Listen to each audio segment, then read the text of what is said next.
En el video pasado hablábamos que el primero de los pasos para el algoritmo era elegir un nodo de referencia. Escogimos el nodo de referencia en este punto 4.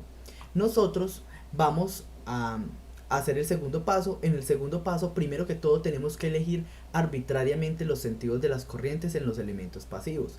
Entonces, ya sabemos que tenemos este inductor L1, L2, L3, este inductor L, esta resistencia y este condensador. Esos son los elementos pasivos.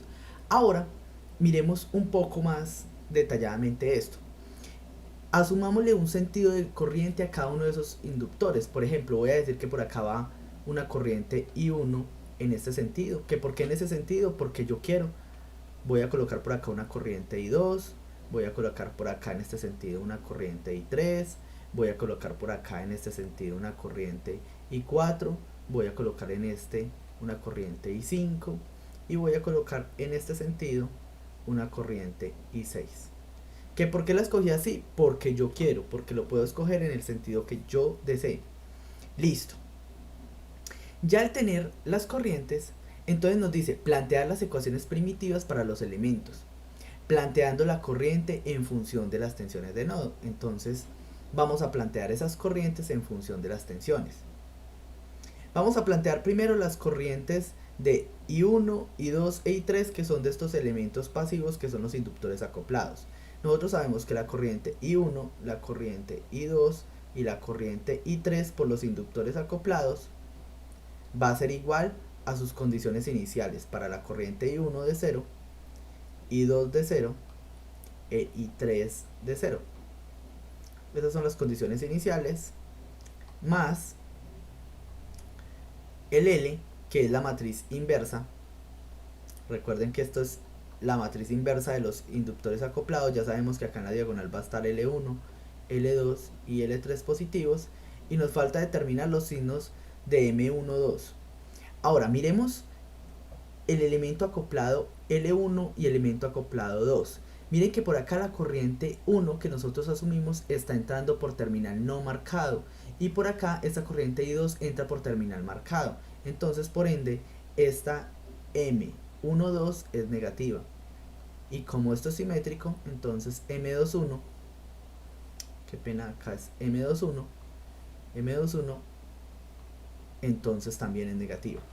Listo.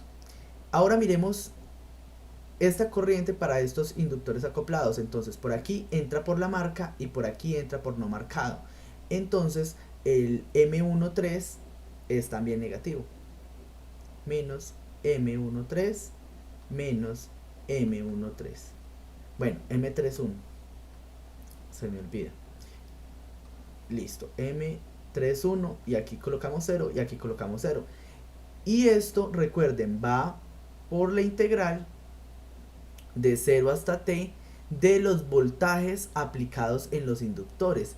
Pero recuerden, en este caso tenemos que colocar los voltajes nodales. Entonces nosotros sabemos que este inductor tiene unos voltajes nodales. Miren que aquí está este voltaje B1, aquí sería el voltaje B2, aquí sería el voltaje B3, aquí sería el voltaje B4, aquí el voltaje B5, B6 y B7 y B8. Donde B4 ya dijimos que es el nodo 0, entonces el voltaje es igual a 0 voltios, porque es nuestro nodo de referencia. Entonces vamos a definir esos otros voltajes, vamos a definir todas estas corrientes en función de esos voltajes nodales. ¿Cuál sería? Entonces mire que sería L1 por el voltaje que tiene ese elemento L1. ¿Cuál es el voltaje que tiene aplicado en estos momentos L1? Entonces fue la definición que vimos en el video anterior, bueno, hace dos videos, que dijimos que nosotros podíamos tomar, hacer la diferencia de potencial entre esto, y entonces vamos a asumir como la corriente va desde 1 hasta 5, el terminal con mayor tensión o mayor potencial sería este terminal 1 y el de menor potencial sería 5. Entonces la diferencia de potencial ahí sería B1 menos B5. ¿Por qué? Porque miren que la corriente va en este sentido. Ahora, para el inductor 2, mire que ese inductor está entre el nodo 6 y el nodo 8. El nodo 6 está a mayor potencial que el nodo 8, entonces esto sería B6 menos B8. Listo.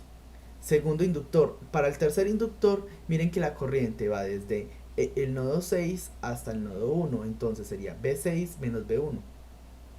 Entonces B6 menos B1. Y esto por de tau. Y esta sería la expresión de las corrientes en función de las tensiones nodales para esos elementos acoplados. Ahora, para los elementos que no son acoplados, empecemos con este inductor. Esa corriente, esa la llamamos la corriente 5. Entonces, esa corriente 5 y 5 es igual a 1 sobre L por la integral desde 0 hasta, bueno, desde menos infinito hasta t. Voy a escribir primero la condición inicial.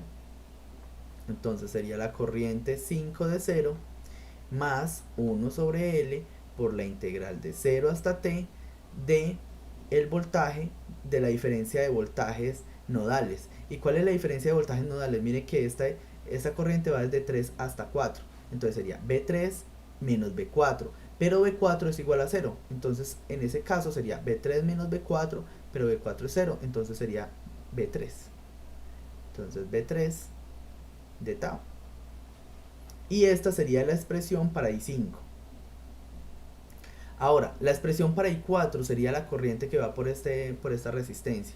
I4 es igual al voltaje 4 que tiene esa resistencia sobre el valor de su resistencia. Pero recuerden una cosa, voltaje 4 es el voltaje de la resistencia. Tenemos que expresar ese voltaje en función de las tensiones nodales. Y mire que eso va desde el nodo 8 hasta el nodo 4. Entonces sería B8 menos B4. Pero como B4 es 0, entonces colocamos el voltaje B8. Entonces esto no es B sub 4, sino B sub 8.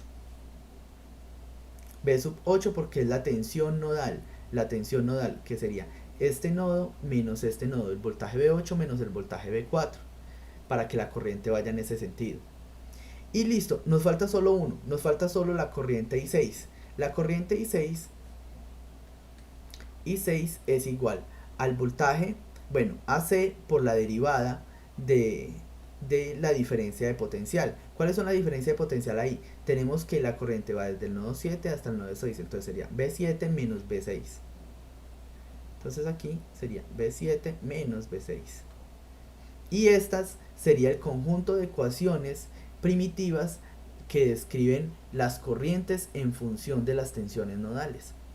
Ese es el paso número 2. En el siguiente paso vamos a empezar a expresar el conjunto de ecuaciones linealmente independientes para describir este circuito completamente. Entonces nos vemos en un siguiente video. Espero que hayan entendido esta parte de las tensiones nodales porque es vital para lo que se viene. Espero que esté muy bien. Hasta luego.